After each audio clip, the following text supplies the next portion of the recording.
You are listening to Rootbound, a podcast about plants for when you're stuck inside.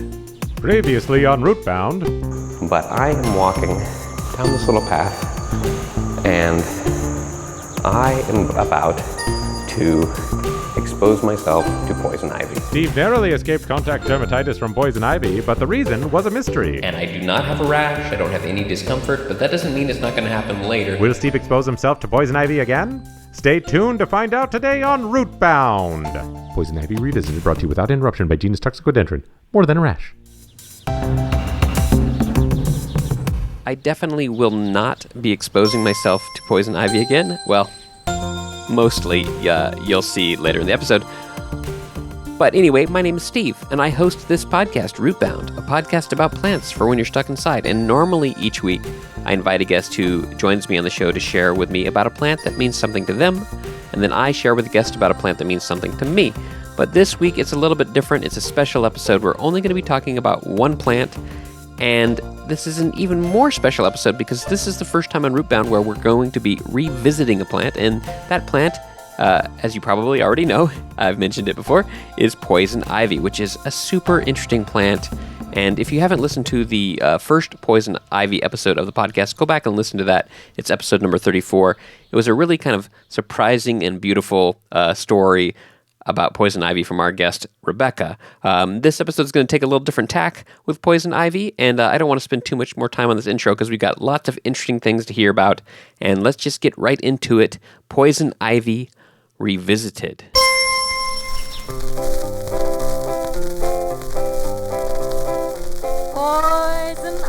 Poison ivy, you are just like poison ivy to me. Once I loved you, now I hate you, and that's the way it's going to be. Hi, Ariel. Welcome to Rootbound. Yay, I'm Rootbound. Yay. Very excited to have you here, and this is a little bit of a special episode, as I think people are already aware. And you're going to tell us about poison ivy. So yeah, what about poison ivy? Yeah, I was so surprised when I initially suggested poison ivy, and you were like, sorry, we've already done one. Somebody else feels an attachment to poison ivy too. And I was like, how could it be? And then I listened to the episode and I was like, that's kind of a beautiful story that they had with poison ivy and their mother. Mine is going to take a different tack. Are you ready? Cool. I am ready. Excited. Okay. So I went to summer camp growing up for 8 years as a camper and then a few years on staff. And there was a period of time from 2004 to 2008 where every single summer I got poison ivy, but not just like a little rash here and there. It took over my entire body. I had to take milk baths and put oat on my body in order to dry out the poison ivy. It was really horrendous. Oh, God. Yeah. So the first time I got it was 2004. My bunkmate, whose name was also Ariel, got it really bad, and it bonded us, which is kind of nice. So we always think back to that. And then the next year, 2005, I had poison ivy pretty badly. But then at that point, it just kind of became a joke. Like, oh, they called me Nis because my last name is Nissenblatt. When is Nis going to get poison ivy this year? And I was like, hopefully not. And now that I've learned that some people are immune completely, I realize that I feel like a good percentage of my bunk must have been immune because I had a raging case every single year. Wow. And almost nobody else got it. Anyway, 2005, I get poison ivy because I played soccer at summer camp and the fields were not groomed very well. And I am just sure that I went to retrieve a ball at some point and there was just a bush of poison ivy. Would it be a bush? Technically? It can be, you know, that's one thing that's super interesting about poison ivy. It's a shapeshifter. It can just look like ivy crawling along the ground. Wow. It can kind of form into a bush. It can climb up trees and mimic the way the trees look. So it can look like branches of a tree sometimes. It's a very tricky plant. What is poison ivy's goal? To take over the world? You know, I mentioned this a little bit in the previous episode, and I think it's, and my sister mentioned this too in a little recording she had. I think its goal is to teach humans about awareness. Oh, But like scientifically, you think that's what its goal is? I don't know. I mean, Yeah. what its goal, I like of any living What thing is anybody's it- goal? Yeah, it's to yeah. survive, right? Totally right. Yeah. And it does a good job of avoiding getting eaten, I guess, by a Yeah. lot of things because it's got Because you that. learn not to come back. Yeah. Totally. Yeah, so it's 2005. I get poison ivy very badly. It starts out just on my arms, and I'm like, okay, maybe I can control it this year. And turns out I cannot control it because it's just when it's the summer in the New York area, it's so sweaty. You're scratching constantly, even though you're told not to. And what would have stopped it is air conditioning, right? Oh, sure. If I could have just been in air conditioning for a few hours a day, I would have stopped sweating, and sweat tends to spread the poison ivy. But that was not an option. So it spread pretty quickly, absolutely everywhere. And at one point, I want to say this took 2 weeks out of the summer for me that I had like boils on my skin from poison Oh my ivy. gosh. Yeah, it was like really not a good case. And at one point during this time, I have like hydrocortisone packets with me constantly, and they're in my bag. And my bunk and like a few other of the girls' cabins went to a bowling alley one day, and so I did get some air conditioning for a little bit. And while we're there, we're bowling, but there's also one of those cute little tattoo machines where you can put some coins in, and then you push a little metal lever, and then some tattoos come out. Do you know what I'm talking about? Yeah. Those like little temporary tattoo things. Yeah. Yeah. Things Totally. that you like specifically at a bowling alley in like Yeah. the early 2000s. Totally. So I get a bunch of tattoos. I put a few tattoos on in the places that I'm not ravaged by poison ivy, and then I put the rest of the tattoos in my bag in the same place that I had my hydrocortisone packets. Great. A few weeks pass. Do you know where this is going? No, I'm very Not a clue. Yeah, I don't know. Am I doing a good job with suspense? Absolutely. So a few weeks pass, the poison ivy goes away. The rest of the summer happens. Great summer. Then go home, have the year. I think I was now in 7th grade. I come back at the end of 7th grade to summer camp, have the same backpack. I am at one point going through my backpack and I find tattoos. And I think, let me put this tattoo on.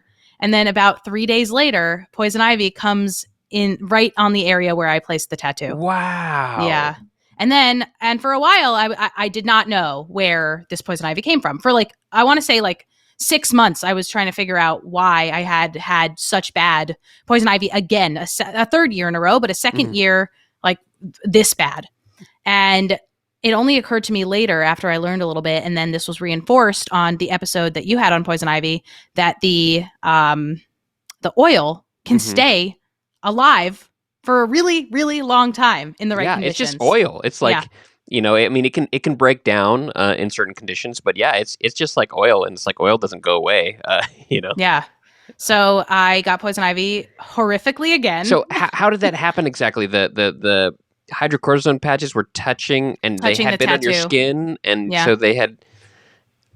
Wow. I know. You're very sensitive to that. I know. Urushiol. And it's Wow. crazy because I'm not really that sensitive to anything. I'm not allergic to anything else. Interesting. I know. That's what's so Nothing. fascinating about poison ivy, because most other, like when you think of other poison plants, we talked about stinging nettle in an episode not too long ago, and it has this mechanical way of like getting under your skin and like stuff that's specifically like kind of designed to irritate. But urushiol, that active ingredient in poison ivy, is an allergen, and the way that you get the effect is your body actually reacting to it. It's trying to And- get the oil out, right? Or yeah, the, and it's almost just seeing what is how it's actually how from my understanding, I'm not the chemist here, but from my understanding is the way that the urushiol bonds with your skin cells, it turns your skin cells into like foreign objects, and then your body's like we gotta like get rid of these. Yeah. And I think if you're really sensitive, I guess I was actually reading somewhere that 50 micrograms can cause a sensitive individual to have a horrendous reaction, and a grain of salt weighs 60 micrograms. Wow. So less than a grain of salt of urushiol can cause someone like you to have a really serious reaction, which is just mind blowing. And that's like that it really speaks to the fact that it's not really the urushiol. It's how your body responds to the urushiol that Right. causes the reaction, which is super fascinating. Right. And I always wonder, maybe it's compensating for the fact that I'm not really allergic to anything else. Mm-hmm. And in order to learn this awareness of which you speak. The poison ivy was like, we're going to counteract the fact that she's not really allergic to any sort of detergent or any foods or anything like that. I will say mangoes every once in a while will make my lips more chapped than they need to be. So interesting. Yes, as we Yeah. mentioned in the episode, that mangoes Yes. have it too very little bit, and most people aren't sensitive at all. But I guess, yeah, if you're, I guess I'm allergic to urushiol. yeah, wow. Good to know. So, yeah, so that summer, eventually the poison ivy clears. The next summer, I get poison ivy, but different, not from the packets of hydrocortisone that were touching the tattoos. And the following summer, I got it again. And then I took a few years off from poison ivy. And then I only just got it in the summer of 2021. Interesting. And do you remember now coming in contact with a plant? In 2021? Or any of these times? Do you like remember specifically going, oh no, I'm going to get poison ivy now? I remember running into a bush at some point and being like, there it is. But this past time that I had poison ivy, I was just helping my dad pull weeds and poison ivy. And I was living in New York and I just went to urgent care and they actually gave me a medicine, whereas prednisone is what they gave me. Oh, okay. Yeah. So I feel specifically like it's did really important for everybody to know which pill to get if you get poison ivy. So hydrocortisone works to a certain extent. And like your guest was saying before, that pink calamine lotion is also definitely a thing. And another remedy is to go to the infirmary at Camp Ramah in the Berkshires and have the nurse Doobie give you a milk bath. Let's talk about the milk bath and the oatmeal bath. This is something I had some kind of rash when I was a kid, and we had some kind of oatmeal bath, but it's I don't remember much about it. It's supposed to be drying. Drying, I see. Yeah. And I guess in that case, whatever's going on in your skin, that helps. Did it Basically, help? you want the poison ivy to crust so that it becomes a scab so that it ends. But if it keeps being, this is so gross, if it keeps oozing, then it's just going to keep spreading. Well, that's interesting too, because I think, trying to logic this out, and if anybody out there is a super expert in how this works, because, you have to imagine that there's not very much poison ivy actually left in your skin at any point. Right. But it's the cells that have been bonded with it and have been changed and your body's reacting to. And so they're still there and they're still oozing. And however they're like working, like, you don't, it's not like you get magically more oil on your skin over all that time, but it's just this interesting way that your body has like decided that this layer of your skin is the enemy now. It's funny. It's like we say, I got poison ivy, but what we really mean is I touched poison ivy and now my body is trying to expel the urushiol. Yeah. Is that right? Yeah, I think so. And it's kind of like the trigger to your body doing something versus like other poisons where the poison is actively like damaging you. Oh, wow. Right? It's not really poisonous. It is an allergen. And your body is doing most of the work. It reminds me, it's kind of a weird analogy, but it reminds me of actually how LSD works.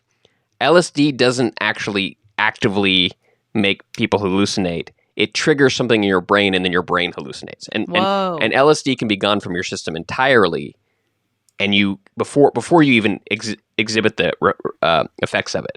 And same thing with like the small doses. And so I think it's so fascinating. I think there's probably some other great examples about that. I should research that, about how your body can react to something even though that thing is no longer there doing the work, right? It's just the way you react. It's one of those things is PTSD. Oh, sure. Yeah. I mean, right? Yeah. And that's an interesting different way of thinking of like cause and effect, right? But it's a outside stimulant that, that's fascinating. And it can live with you even if you haven't been triggered by that initial thing for years. Yeah. Yeah. That's an interesting way to think about it. Cause like you don't normally think of like stimuli like that on the same level of like a poison ivy, but they're both kinds of like a kind of trauma, really, a kind of trauma and a trauma that can affect different people. Wow. That's quite poetic. Beautiful. Yeah. So let's see. I had some other questions about your experience with poison. Oh yeah. So did the oatmeal bath work? The milk bath worked. Milk bath worked better than oatmeal bath. Yeah. You need a lot of milk to do that? A lot of milk. That seems like it would be expensive. They were willing to shell out for me. Oh my gosh. Like Call the milk truck. Yeah, basically. But the way it worked was they gave me, it wasn't dipped nude in a bath at summer camp. It was it was an aluminum tub, milk in the aluminum tub, put my face in the tub, and then another tub for my feet. And then we would dip gauze pads into that and then like run it up my legs and arms. It's disgusting. Oh my gosh. And then the rest of the campers were very bummed when they couldn't This have is cereal the a next great morning. interview. People, I tell people all the time, I guest on a lot of podcasts, and I mostly talk about podcasting. Yeah, this yeah. is a different side. Get to hear about milk bath. Yeah, the poor campers couldn't have cereal for breakfast the next morning because Ariel used all the milk. And you know that the way that the milk works at summer camps is it's those tiny little cartons. So can you imagine they're just like dumping tiny little cartons? That is really funny. And then when you're at camp, like I get that's so. I mean, it's so funny that I had a whole episode about poison ivy, and me and the guest really didn't have any reaction. I feel like you need this representation. Totally, this is important. Totally. And so it's a really interesting thing about it because like I was actually just out. I just noticed 2 days ago that there's some poison ivy coming through the fence from across the fence, and so I was like, well, I'm going to go play with it a little bit. No. Now, I put gloves on and was very careful not to touch it. But then how are you going to know if you are allergic to it?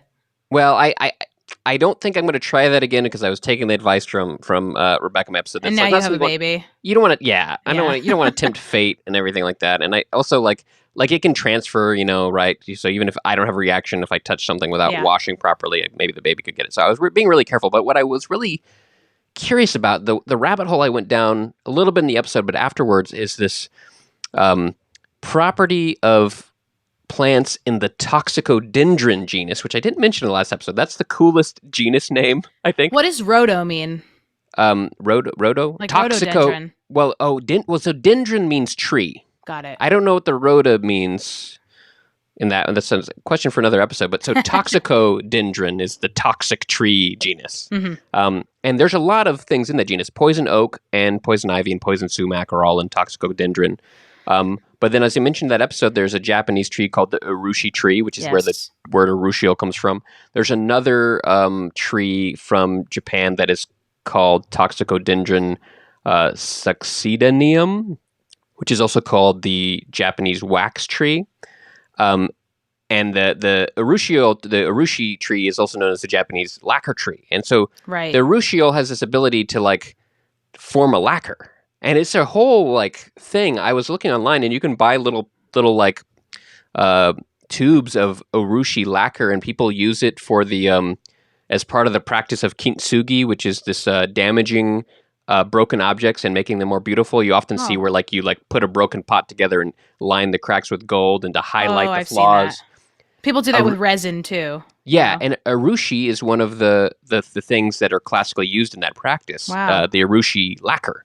And then apparently in the process of making urushi lacquer, there's a byproduct that is a wax. And actually, I guess in like feudal Japan, a lot of candles were made from the wax of this tree. And so I was like, that's super fascinating. Yeah. And I've just still been wondering, like, does poison ivy... Is that contagious? Well, it is. Huh. So this is what's so fascinating. It contains urushiol, and you can get the contact dermatitis from the urushi tree. Now, I think once it's turned into the lacquer or turned into the wax, it loses that property for whatever. I haven't heard anyone getting any contact dermatitis from an urushi lacquered bowl. I actually really want to buy one. I almost did the other day. I just wasn't quite sure about like how real it was. I got to do some more research. But so apparently it loses that. But the actual sap that they use to make the lacquer contains urushiol, and you can get the same contact dermatitis. And I just think it's so fascinating that, on one part of the globe, there's an entire cultural system built up around this tree that is poisonous, but that same property hasn't been fully, at least in our understanding, explored. And so I was trying to do a little bit more research on that. And one of my favorite things to do on podcasts about plants is to try to go on Google Books and go back as far as I can. Whoa. And I forget the year on this. I'll put it in the show notes, but I found a pretty old book. I think it's from the 1700s, and it's just a catalog of a bunch of different plants. And this is one of the earliest references in Google Books to poison ivy. And it says here, what does it say? A milky juice exudes from the stalks and leaves, which will stain linen a deep and unfading black. This juice is said to have been used by Native Americans in staining the hardest substances a deep and permanent black. And I've read some Wow. other circumstances there too. And the last line of this is really cool. It says, some have supposed its properties are not inferior to those of the Japanese varnish tree. It is undoubtedly worthy of attention, but apparently we haven't given it that attention. I'll give it some. Yeah. I think about it all the time. It has this property of turning things black. I imagine if you process it correctly, you probably could use lacquer from it. It's probably just a little bit trickier because it doesn't have the urushi tree is more like a tree. It's got a trunk, and sometimes you'll find some pretty thick vines of poison ivy, and maybe you could do it for that. But I don't know why. It's one of those things where cultures develop about things and for some reason have it. So when I was outside playing with poison ivy, I wanted to test because I also read somewhere that you can verify if something is a toxicodendron species by taking the leaves and crumpling them a paper towel and get the sap and with gloves, which I did, and then seeing black, the sap will turn it black. Whoa. I just tried that. It didn't work, but I also didn't see a lot of sap. And so I think maybe it's just a time of the year where the sap isn't flowing very much. And I also tried to see if I could get some urushiol onto a piece of paper out there, and nothing really happened. I'm going to go check in a little bit, because sometimes that it has to do with humidity and things, I guess. I don't Is it think humid anything's- yet by you? not it's for DC. I was It's going not to say, that humid. it gets really Yeah. bad there. Oh yeah, it does. It's not that humid yet for DC. So anyway, I don't think anything's going to happen. But I keep considering whether I should explore this more, and I keep pulling back because I don't want to I don't want to risk it. I was trying to think about I was reading how theoretically you could extract urushiol, and I found some it was it wasn't specifically for this, but how to extract oil from leaves, and it seems very complicated. And doing it with something that is toxic, I don't think I'm going to mess with it. And just disclaimer to the audience: probably don't mess with it. But I would love maybe I don't know how to facilitate this. I would love to introduce an urushi master from Japan to somebody who's a cultivator in America to see if you could actually get the same material out of poison ivy. And I tried to Google to see if anyone has ever really done that, and I don't think it's really been done, at least not documented on the internet. Yeah, and it would also be interesting to have somebody in the room who is not allergic Yes. and see what happens. Yes. Yes. Wow. Well, I'm very sorry that you've had such a negative reaction to this plant. It's okay. I actually think it's kind of beautiful. And now I broke my elbow a few years ago rollerblading in New York, and now I have this gnarly scar down my elbow. It's 9 inches long. Whoa. And I keep thinking about getting it made into a vine via tattoo. And then maybe poison ivy leaves would be a cool You thing to should. put on there. Yeah. That would be cool. That would you could be have. cool. I mean, there's a great story there, because it's not only a poison ivy story, but it's also a tattoo story. Exactly. Yeah, exactly. yes. Then I can come on again. Yeah. All right. Well, did anything else about poison ivy? Did we miss anything? Yeah, I mean, I did some Googling, and what I found that's interesting is if you Google any other, and you mentioned this a little bit in your other conversation, but if you Google any other tree or living thing, it's mostly positive associations. Mhm. Whereas if you Google poison ivy, it's all poison ivy rash, poison ivy bad, poison ivy this. And I'm kind of I had to work really hard to find poison ivy fun facts, Yeah. and I shouldn't have to. Yeah. Yeah. Were there any of them? Any fun Yeah. ones? I like this. Well, yeah, this really backed up. Urushiol can stay potent for up to 5 years. Wow. 5 years. That's Wow. why the packets. So when I made this discovery that the hydrocortisone packets in my backpack gave me poison ivy a second year, everyone was like, that is nuts and not possible. And I was Yeah. like, I really, really think it's possible. And it turns out it is possible according to bioweb.uwlax.edu. Well, yeah. I mean, you only needed. It sounds like you only needed a grain of sand's worth too. So of course, yeah. Yeah. And then there were a few more fun ones on here that I liked. That you mentioned, this one, urushiol was used as dye by the Native Americans. Wow. Yeah. I mean, it's all coming together for me. The mango thing, mangoes are not terrible for me, but if Mhm. I eat too many, my lips definitely get a similar situation as my arms. Big warning then is if you ever go somewhere where you could get the cashew fruit juice. Yes. Don't drink it. Oh, interesting. Because It might affect my throat if that's the case. I guess maybe, or be very careful Yeah. with it, because the fruit of the cashew is the one that has the urushiol on it. The cashew. I do but eat cashews. by the and time they I'm process fine. the cashew, that shouldn't be anything, because the cashew. Google a cashew sometime Yeah. and how they get the cashew. Have you ever seen that before? No, but it sounds complicated. It's mind blowing that this little nut, how this nut is produced. all But the anyway. all the nuts actually are produced in ways that I don't think that most people know, because we used to have to use nutcrackers and we don't anymore. Most things come shelled at this point, but like Totally. walnuts, for example, my mom was telling me that when she was growing up, they would have a nutcracker and I don't even know what the outside of a walnut looks like. I don't know what that is. You know? The walnut is super interesting. If you find a walnut tree, black walnut tree, which are the ones that are native to North America, the fruit looks like a green tennis ball. Wow. And it actually has this like flesh, and then you have Oh, to get maybe the I have flesh seen it. off. And Yeah. speaking of dyeing things black, it will dye your hands black. Wow. See, Yeah. it's really cool. Yeah. And I think that that's something that we don't really have nowadays because food is so processed, or it goes True. through so many steps in Yeah. order to get to us. But you know what? This all just reminded me of is I listened to a podcast called Mobituaries. Have you heard of it? No, I haven't. Sounds fun. It's a comedian, historian, broadcaster named Mo Rocca. He's often yeah. on Wait, Wait, Don't Tell Me. Yeah. and CBS Sunday mornings. Yes, as well. exactly. And he has a podcast called Mobituaries where he does obituaries, but his name is Mo. And sometimes the obituaries are for people, sometimes they're for things, sometimes they're for concepts, sometimes they're for like the entire Neanderthal race. It's really interesting. Yeah. And Yeah, that sounds he great. did an episode a few months ago on the Gros Michel banana. Are you familiar with this? No. So you know how the only real banana we have nowadays is the Cavendish? Yes. Yeah. Yes. So apparently there used to be hundreds more varieties, and they all Yeah. died out because of a bug or a blight. Yeah. And I feel like if I ever come on again, I feel like people have favorite or like people have interest. This is a great concept for a podcast. Oh, thank you. Thank you. That means a lot coming from you, which the audience knows that Ariel is like. If you want a stock photo of a podcaster, Yes. you're gonna find Ariel. Yes. So she's like very prominent in the podcast space. So yeah. Thank you. Yeah. But I would talk about the Gros Michel banana next time. Well, I'll definitely keep that on deck because we have not got to bananas yet, and they're very fascinating. Well, Does that count?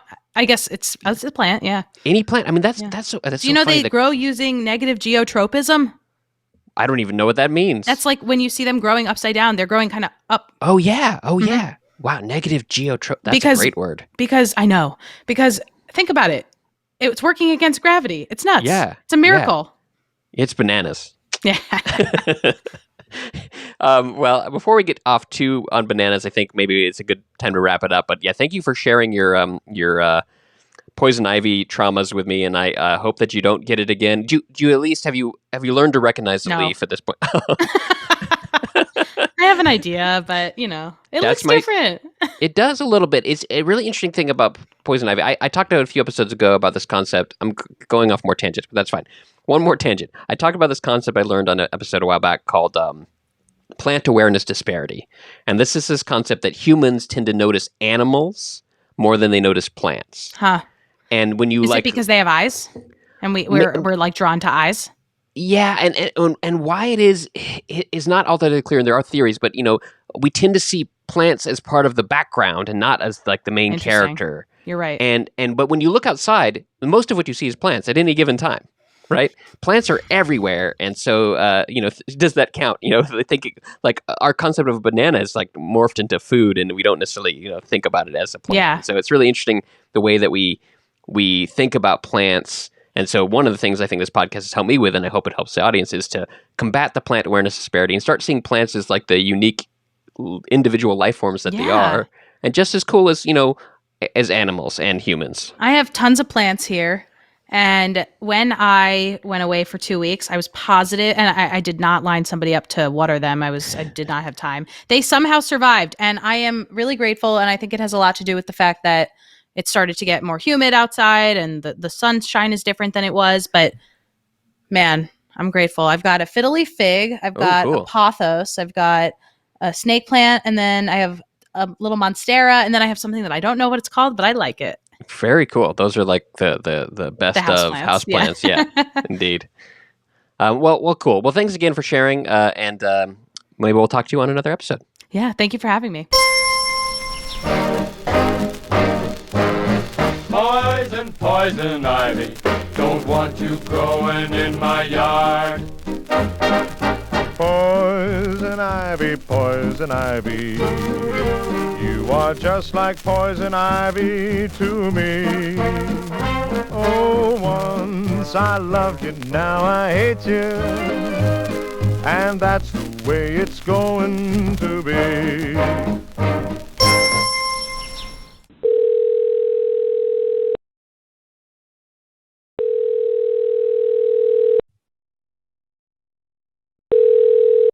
Hello? Anita, is that you? Yes, Hi, thank you for joining me on this episode of Rootbound. sure, happy to. So we just talked with my friend Ariel about her negative experience with poison ivy, and in a previous episode, we talked with my friend Rebecca about how she was actually immune to poison ivy. But both of them commented when you try to Google about poison ivy, everything is like, watch out. Here's how you treat it. Here's all the negative things about it. And we were all talking about how can we find kind of like the positive aspects. And I think through Googling, I found the perfect person to talk about that is you. And so maybe I think maybe you could explain why that is, and maybe fill us in with a few of those more positive facts about this pretty cool plant. Well, poison ivy is actually an incredible plant. The thing is that we always think human-centrically, it's bad for people. Yes, and I do get itchy from it. I get that. It's no fun. But if you can broaden your thinking to beyond the human species, there's lots of other species on this planet too. We're not the only ones. And it's just people that are allergic to poison ivy. So Wow. poison ivy is an incredible wildlife food. It's a Native American plant. It was here millennia before humans got here. And it's a major wildlife food. And no, their mouths don't get itchy. All sorts of animals eat it. It's just us that gets itchy from it. That is a fascinating thing, and just very like kind of confounding of how that happened, I guess. Yeah, because, again, we never think about, the other species that share this planet with us. Everybody loves bluebirds, right? And everybody loves cardinals and mockingbirds and robins. And, we put up bird feeders to attract cardinals. But what we don't realize is that poison ivy is a major winter survival food for these birds. Poison ivy has berries. And these berries, they tend to stick on the poison ivy vine all through the winter. They're very sort of dry and waxy. They don't like shrivel up, like raspberries do. And so in the dead end of winter, February and March, when, there's really like almost nothing left to eat, birds will eat poison ivy berries, and it's a really important survival food for them. So it's a major bird feeding food. If you like birds, you should, maybe not love poison ivy, but at least, be willing to, if you can, peacefully coexist with it. That's super fascinating. Yeah, I think that's a really great point just in general about how I think humans always look for the utility of food. I'm kind of guilty of that too. I'm really always into trying to plant food that I can eat. And sometimes I forget that other things eat too, and it's just as important. So that's a really cool point. Now, I mentioned that you're probably the perfect person to talk about poison ivy, and people have heard that you have some pretty fantastic things to say, but maybe you can fill in the audience about why you're that person regarding poison ivy. Well, I am probably the only person in the world to have written not one, but two books about poison ivy. One is for children. It's called Leaflets 3. And it's a picture book, for little kids to help kids and also grown-ups identify poison ivy. The reason so many people hate and fear poison ivy is they don't know what it looks like. They go in the woods, they come back, they get itchy. It was poison ivy, but poison ivy is not like, a mountain lion that's going to sneak up behind you and leap on you. If you know what it looks like, you can avoid it, but it is a hard plant to identify. So my little kid book is designed to help little kids identify it and also to point out all the cool different animals that eat it, like bears and deer and rabbits and squirrels and butterflies and bees and the birds. then I also have a book for adults, which is called In Praise of Poison Ivy. And I think everyone thinks the title is a joke and that I'm being sarcastic, but I'm not. The book is, a book praising poison ivy and all the cool things about it. And also has a lot of information on, what to do if you touch it and how to avoid it and stuff like that. But that book is for adults. One thing I saw in the description about that book, In Praise of Poison Ivy, which I hadn't heard of, is that it was imported to Europe as ornamental plant? Yes, believe it or not. When the Jamestown colony was established, right away, people, or the Europeans, realized that there were all these beautiful plants in America, and gardening was booming back in Europe. It was like the thing that kings and emperors and lords and ladies were doing for fun. They were, making these beautiful estates with beautiful gardens. So it was a very lucrative market to ship American plants back across the Atlantic to Europe. And poison ivy was one of the very first plants that was shipped over in the 1600s, early 1600s, and was planted in the gardens of kings and emperors. We know it was planted at Versailles when Marie Antoinette was gardening. That was later in the 1700s. So it was a very popular garden plant in the gardens of the rich and wealthy, rich and famous people who weren't doing the gardening themselves. They would Okay. they would tell someone, "Oh, why don't you, plant the white pines over there, and plant the Virginia creeper over there, and plant the poison ivy over there," and they didn't have to touch it themselves, but it was a very valuable plant. There was probably a time when poison ivy seeds were almost literally worth their weight in gold. Wow. Well, that is a fun fact. Wow. It's funny how human values change. Who would buy poison ivy seeds now, but they were once very valuable. And then as gardening then became something that, your average person was doing, it for some reason kind of dropped out of favor, and no one gardens it now. But it's a beautiful plant. In fall, it turns gorgeous colors. And one reason that people get it is people who are gathering beautiful autumn leaves pick these beautiful red and scarlet leaves and don't realize till it's too late that they picked poison ivy. Very, very interesting. Okay, I could talk to you about poison ivy for a long time, and maybe we'll have to do this again sometime because this is super fascinating. But I have one last question. It's a rabbit hole that I've gone down a lot, and if you don't have an answer, it's okay. But I've been fascinated with this concept of the compound being the same compound in the Japanese urushi tree, and that people use it to make this beautiful lacquerware in Japan. And I'm curious, has anyone ever attempted to do that with the same compounds in poison ivy? Not that I know of. You are very likely to get a horrible rash as you're doing that. The Japanese lacquer workers would often suffer from a terrible rash. So as far as I know, no one has attempted to duplicate it with poison ivy. But you're right, it is the same chemical compound. Very interesting. Well, I don't want to take any more of your time. I know you're out looking at some super blooms in California, but I really appreciate you taking the time to talk to us about some positive aspects of poison ivy. And yes, let's all think about the animals and how important it is to them. And also, you're right. It's a beautiful plant. I really think it's a beautiful plant. Even when it's not red, when it's green, the leaves have this they have this different color once you learn to see it, I think. Yeah, it's a very inconspicuous plant. So once you learn to notice it, I do find it a pretty vine. So it doesn't, you don't have to let it, be in your backyard. But if you can just sort of leave it alone, if it's, way in the back away from the kids, and, let it do its thing and just let it be. Well, that's great advice. And thanks, Anita, once again for joining me on this episode of Rootbound. Thank you. Poison ivy, don't want you growing in my backyard. That little song you've heard several times throughout this episode is called, you guessed it, Poison Ivy. It was written by Eddie Pola and George Weil, and the first time you heard it, it was performed by Jeanette Davis and the Mariners. Then the next time you heard it, it was performed by Gordon McCrae and the Starlighters.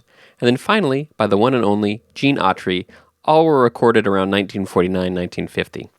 Rewinding a little bit, the author we just spoke to on the phone a few minutes ago, her full name is Anita Sanchez. She writes all sorts of really cool books, and this is not an advertisement. You know that Rootbound only has fake ads, but I just got my copy of her book In Praise of Poison Ivy. I have it right here, and I'm very excited to get into this and learn more about this really cool plant. And so I highly recommend you go out and get a copy yourself. Also, she's got that children's book, Leaflets 3, which I also have a copy coming of. It's a little bit harder to find, but I'm very excited for that as well. And yes, this is not sponsored by Anita. I'm just so excited to find someone who's at the level with Poison Ivy where I think I'm headed, because I'm getting more obsessed with this plant. And so it was really great to talk with her. So thank you, Anita, for filling us in with your joy about Poison Ivy. And with that, I think it wraps up our first ever revisit of a plant on Rootbound. Talk to you in the next episode. My guest on this episode of Rootbound was Ariel Nissenblatt. Ariel is the founder of Earbuds Podcast Collective, the head of community and content at Squadcast.fm, a podcast, marketing, and growth enthusiast, and wants to help you find your next favorite podcast. You can learn more about Ariel at her website, which is arielnissenblatt.com, and if you can't spell that, there is a link in the show notes. Special thanks also to Anita Sanchez. I've got links to both of her books also in the show notes. If you like Rootbound and you want to help support the show, visit rootboundpodcast.com/support and find all the ways you can help support the show, including supporting it on Patreon. Rootbound is hosted by the guy who sometimes plays with Poison Ivy, Steve Ellington. Music by Christian Kriegescota. Fake ads by David Lonnie. Rootbound is a podcast about plants for when you're stuck inside. But if you can go outside and you see some poison ivy, try to be willing to peacefully coexist with it. Tune in next time to Rootbound. Same root time, same root channel. Sponsored by Toxicodendron.